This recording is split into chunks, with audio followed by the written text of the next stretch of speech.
We're just weeks out now from the Tasmanian election. How damaging is this for Labor's campaign? Oh, it's full of fireworks already, isn't it? I have to be honest with you. I don't think, unfortunately, as much as I like Rebecca personally, I don't think she's ever been able to make her mark as opposition leader. So I think she has struggled with that from the time that she's got in. I think that she's, struggled to stand up to the Premier. I don't think, I just don't think she's up to the standard that he is. So that's not helping the situation.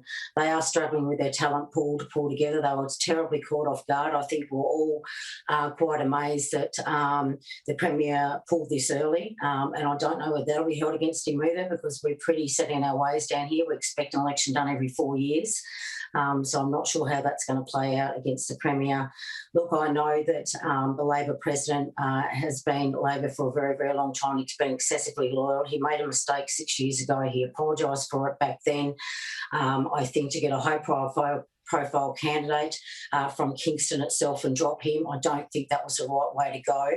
I really I don't think she's helping Labor's chances whatsoever. But like I said, being caught off guard to start with has been quite difficult, and I just don't think she's going to play catch up. The other thing I see for the Premier, unfortunately, is that he has independents out there, and quite frankly, the way that I'm on the ground down here in Tasmania at the moment, they're not impressed with both parties, whether it's both those major parties, whether it's state or federal.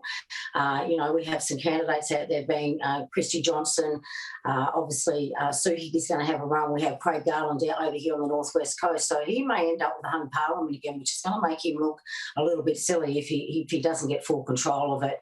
And I think, the other thing people are saying down here, why didn't he go 4 years? Is that because Scott Morrison now, because the big word down here, he was going to go early, he's now losing momentum in the polls.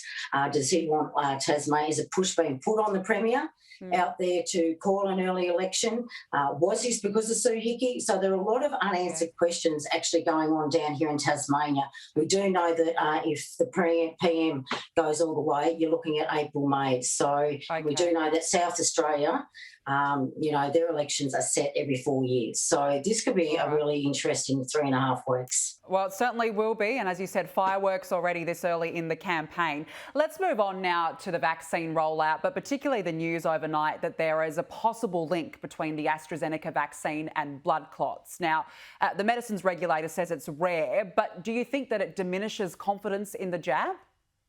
I think it does amongst the young people out there. I know that those under 30, I've been reading news articles is truthful, but I would have thought they would have been the first ones. They're being quite hesitant. I don't think this is going to help them line up to get that jab. But we do know, vaccines right through since they were first invented, even with pharmaceuticals, because we've all got different DNA and all different mix inside of us, that some things don't suit some people and there will be adverse reactions to them, and that's a really unfortunate thing. But I don't think it's helping build the confidence. It's not just that, it's such a slow rollout.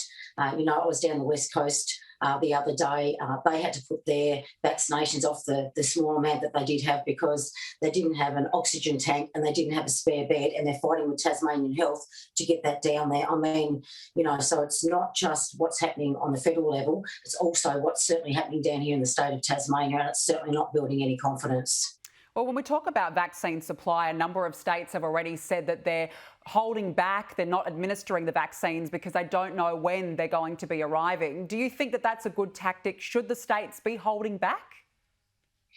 Well, if they don't know for sure when those vaccines are going to roll in, and yet they're booking people into appointments like I've seen down the West Coast last week, and people are getting ready and they're moving around to get those vaccines and they can't get them, that's a bit of a problem. The other thing is, I was in one of the doctor's surgeries the other day that had 100 vaccines delivered to them, and here we are on the Northwest Coast. We've got one of the oldest populations per capita here on the Northwest Coast, so it's a very, very slow rollout, and I think the more negativity that comes out of these vaccines, the less people are going to be prepared to roll up and actually get the jab. Just finally, this week the federal government's expected to receive the Respect at Work report on workplace harassment. What changes would you like to see? Well, I think between that respect, but having something at the end of July and having a summit is not showing me that you are putting this on the national agenda. That is 4 months away. If this is such a national issue, then why is it taking 4 months to have this summit? Why isn't it being done this week or next week? That nearly floored me. I just cannot believe this. And then, they're saying, well, he's relying on the women in the Liberal Party to be a big part of this, so forth, and everything else. Yet some of these women have left the Liberal Party in the past and won't speak up about the treatment within the Liberal Party itself until they leave. So it is really, really worrying what's going on there. But I wouldn't wait until the end of July to be having this summit. I would be absolutely moving it right now and being very careful who you put on those tables. I don't want to see politicians on that table at the summit. I want to see some of the toughest and biggest women around Australia put on that table. That's what I want to see. I want to see if there's been studies done in the past where he hasn't implemented the recommendations. Why not? Why not? And this is half the problem in politics, is that you do these inquiries, you do these studies, you pay out a lot of money for this, and then those recommendations go on the shelf. And this is why he's in the situation he's in today. All right, well, remains to be seen what the recommendations are and whether they'll all be adopted. Jacqui Lambie, thank you for joining me this morning. Thanks very much for having me on.